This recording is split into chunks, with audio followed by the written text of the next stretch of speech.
Welcome back to another fun-filled 49er season. My name is K. Ross Covington here. Crimson and Gold back on the air. We did a couple videos last year. We're going to start out with podcasts this year. It's preseason, so we'll go light.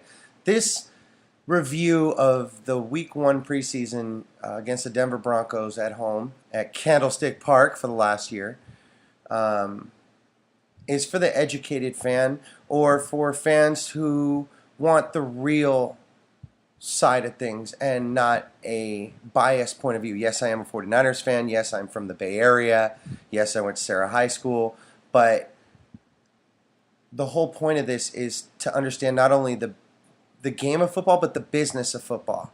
And that's what this is going to give you. It's going to give you an interesting side that you can trust, that you can understand, and especially since Jim Harbaugh is, the Harbaughalypse is very hard to understand. So let's start with Week 1 versus Denver Broncos, and we're going to go random order this time, and if you want to leave a comment, that's fine. Let's start off with Andy Lee, our Pro Bowl punter, and a gentleman who has given us a lot and who will be with the team for a very long time. I like how he's never happy with anything but perfection. It's Week 1, and yeah, sure, he tanked a punt. No big deal, no pressure, but he was very upset with himself, and I wanted to make sure Andy Lee got some kudos, knowing that we see him working so hard, and even from, just from the TV, and not even being around them, you can see that Andy's putting a lot of energy into this year, just as much as any year. McCoy or Tolzien? Well, that's going to be a rough call from the jump because the offensive line doesn't care about either one of them. So it's hard to gauge them. However, Tolzien is a three-step drop fire quarterback, much like Joe Montana. Not comparing him to Joe, just saying they have the format similar. Three-step drop fire. And Tolzien has done a wonderful job. Colt McCoy's first year, but he's got that Alex Smith disease, and I'm sorry for having to say that name, but it's his fifth year and it's his fifth system or something like that, and we just can't stand those guys. Super Bowl years for us. We need to stay focused. Tolzien's a great backup. Number 24, the Predator, because of that hair with the gold-tipped, dreadlocky type. Dixon could be the new Delaney Walker. I mean, he really could find himself being in that Swiss Army knife position because this guy fights for every yard. It's preseason. He's trying to knock people over, jump over people, making plays on special teams and blocking well. And Dixon has really stepped up, and this could be his time. If you like Dixon as a new Swiss Army knife, leave a comment. LaMichael and his fumble hands. Okay, LaMichael James, I like him, but I don't think he's strong enough. The arms are strong enough. Gore and Kendall Hunter, a.k.a. the Hanukkah Kendall, or Light the Kendall, they'll be able to handle it, no problem. LaMichael would be good to come in once in a while, but man, he fumbled in the Super Bowl, now he fumbled in preseason. That is a pattern. A.J. Jenkins, I don't know if those of you remember back to Quantum Leap, the show. The lead guy was Scott Bakula. He was also in a movie called Necessary Roughness, and he kept unloading it to this guy named what they called Stonehands. And A.J. Jenkins is the new Stonehands. And he just, we spent a lot of money on him, high draft pick, and he's not working out, and the missing Crabtree is affecting us already. But don't worry, Niner fans. We're going to get into that receiver problem soon enough. Eric Reed, a.k.a. ER, as in the emergency room. Wow, pop, move, pop, analyze, smack, pop. This kid is a gamer. And if you're wondering if we're going to miss Deshaun Goldson in the backfield, we're not, because we upgraded. And yeah, this kid might be a little bit younger, but he has all the tools necessary. Very smart kid. So Eric Reed immediately gets a thumbs up, and it's going to be great to watch him in the backfield this season because he's very adept at moving, shaking, standing his ground, and delivering a solid hit. For all those Niner fans who watched the Super Bowl last year and didn't understand why the referees were against us, Didn't understand why we didn't win the game. Didn't understand why Beyonce put the power out on us. In order to win a Super Bowl, you need two things. You need a really good team. That's first of all. And second of all, you need a storyline. When Joe had it, he was doing the Dynasty. The Dynasty was storyline enough. But last year was Ray Lewis's time. You know, and NFL dreams come true and Disneyland and all that crap. And in order to sell the NFL product to the young kids, you have to show dreams coming true. And, of course, remember, the NFL is a nonprofit. Dreams came true for Ray Lewis. They can come true for you. Enter Make-A-Wish Foundation. It's all great marketing. This year is the last year of Candlestick. It's our year. It's our storyline. It's ours to lose. So the refs will be on our side this year, and we'll add number 6 to the case. Manning 3 and out. And I mean out. Out of the first quarter, out of the game, out. Done. Nothing against our first team. That was really entertaining because on the other side, Colin Kaepernick, a.k.a. the Capped Crusader, you know, running not a good idea in preseason, but he's reading, and he's improved, and he's more confident, and I really like it. Awesome Wa. That's spelled AWESOME-WA. Because every time he does something, I'm like, wow. I couldn't believe, I mean, and he's not even starting. He's coming off the bench. So he's going to have great energy. Nande. He's going to be a great player. Put a lot of trust into him. Like I said, he'll be, you know, second string. But to have a Pro Bowler as second string, it's pretty impressive. Studa is a linebacker, and we're in a 3-4, so that makes him a angry linebacker, an elephant backer, so to speak. And the penalties and the misreads, yet he shows passion, and his footwork is good. A very mixed reaction on Studa. We'll have to see what happens week 2 and see if he can, you know, start performing on a consistent basis. Number 89, tight end Vance McDonald, 6'4", 267.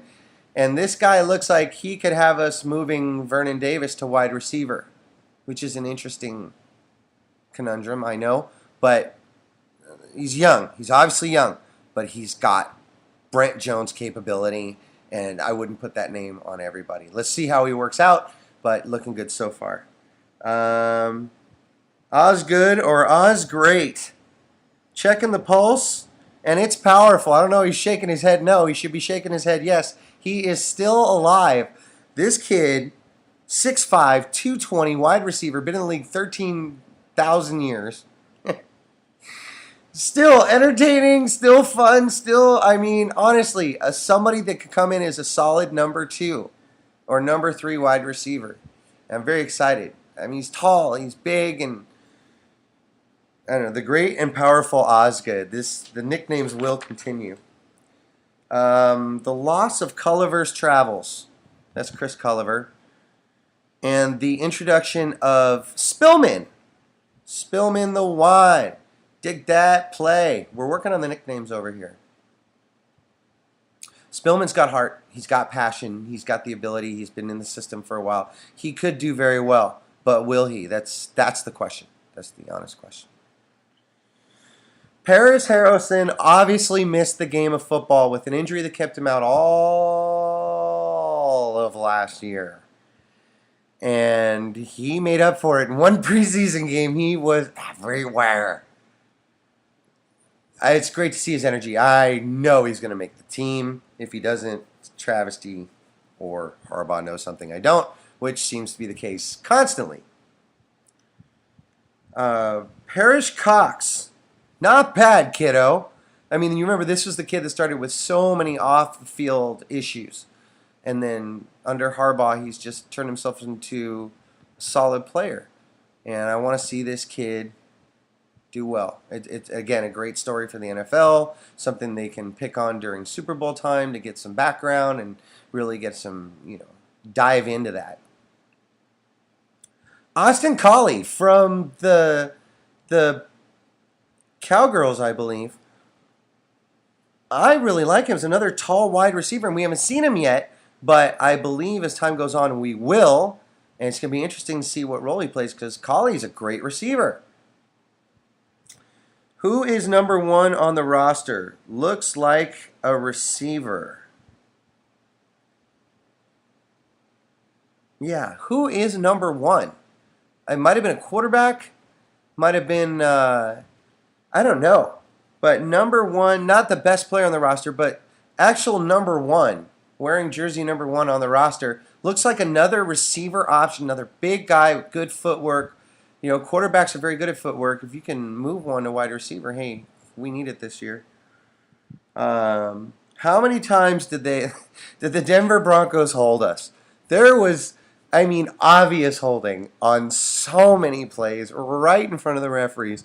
It was obvious they were just burying the flags in this year's preseason, especially the opener overseas. I can understand that, keep the game going, but my Lord, we had to order, 20 new jerseys after that game because there's so many tears. So I don't understand why Denver held so much, but hey, hold away. Okay, here we go. As far as nicknames go, we're having fun now. Number 18, the Rocket Lockett. Another tall, wide receiver. Everybody says we got receiver problems. We don't have any receiver problems. These guys come in equipped with nicknames. Very promising. Very, very promising. And we end it with the best nickname. You say potato, I say potato. You say Lemonnier, I say Lemonier. Just because my roommate and I were going back and forth, and I'd say Lemonier, and he'd say Lemonnier. And we got a great squad. There's a lot of people who aren't going to make this 49er roster who are going to get picked up by other teams because we're just making people look good. So preseason in week 1, very interesting. Week 2, Adrian Peterson, who Patrick Willis shuts down on a regular basis, although I don't think Patrick's going to play. But it's going to be good to see week 2 and the development of some different skill positions. Contracts are always important. Look for those players in a contract year to perform more. And I'm going to end week 1 with Anquan Bolden and how important he is because he literally found a way to muscle defensive backs in the backfield to make catches that we're going to add at least 1,000 yards this year off of this guy. And since this is going to be our Super Bowl year, it's going to be great to have him around. To be honest with you, I wouldn't be surprised if you saw Randy Moss come back if he's available. I haven't done my research on him yet, but, I mean, don't be surprised. And then, of course, getting that new defensive back from Tampa Bay, and it's going to be interesting to see how that works out. And it's just, there's so many question marks at this point, but I think all we need to do is trust in Harbaugh, and everything will be okay. My name is K. Ross Covington. This was the preseason 2013 preseason week 1 wrap-up of the 49ers at home against Denver in the first preseason game of our what is to be storied and Super Bowl year. We'll see you guys soon. Thanks for listening.